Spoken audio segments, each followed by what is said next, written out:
નમસ્તે મિત્રો, કેમ છો બધા? મજામાં?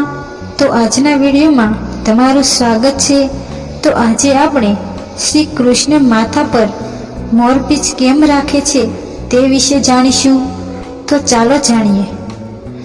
મોરપીંછ ઘણા દેવતાઓનું પ્રિય આભૂષણ કહેવામાં આવે છે, જેમ કે ભગવાન શ્રી કૃષ્ણ, શ્રી ગણેશ અને કાર્તિકેયજી, વિદ્યાની દેવી સરસ્વતી માતાનું વાહન હોવાને કારણે વિદ્યાર્થી વર્ગમાં પોતાના પુસ્તકોની અંદર મોરપીંછ રાખવાની પ્રથા રહેલી છે।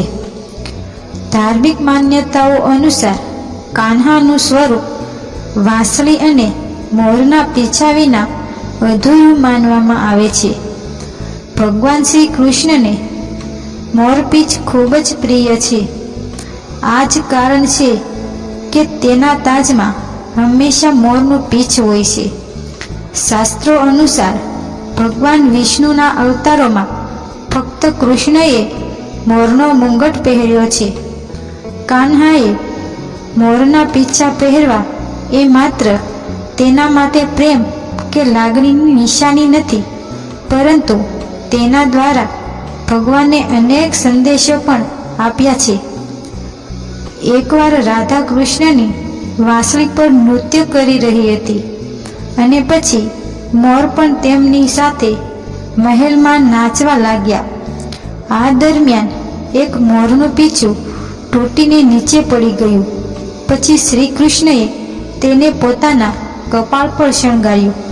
પછી મોરપીંછ રાધા માટે પ્રેમનું પ્રતીક માનવામાં આવતું હતું, એટલા માટે કૃષ્ણના મસ્તક પર હંમેશા મોરપીંછ શણગારવામાં આવે છે।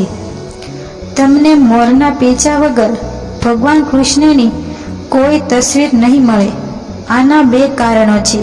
પ્રથમ, જ્યારે કૃષ્ણ નંદગાંવમાં રહેતા હતા ત્યારે તેઓ અન્ય ગૌપાલકો સાથે ગાયો ચરાવવા જંગલમાં જતા હતા। તે સમયે મોર તેમની આસપાસ પીછા ફેલાવીને નાચતા હતા। ત્યારથી કૃષ્ણ ગાય અને મોરના પીંછા સાથે પ્રેમમાં પડ્યા અને બંનેને કાયમ માટે આત્મસાત કરી લીધા। બીજું, એવું માનવામાં આવે છે કે ભગવાન કૃષ્ણની કુંડળીમાં કાળસર્પ દોષ હતો। આ ખામીથી છુટકારો મેળવવા માટે કૃષ્ણ હંમેશા પોતાના મુંગટમાં મોરના પીંછા રાખતા। તો મિત્રો, તમને અમારો વિડીયો કેવો લાગ્યો? સારો લાગે તો લાઈક કરજો, શેર કરજો અને ચેનલમાં પહેલી વાર આવ્યા હોય તો સબસ્ક્રાઈબ કરી દેજો। તો મળીએ એક આવા નવા વિડીયો સાથે। ત્યાં સુધી જય માતાજી।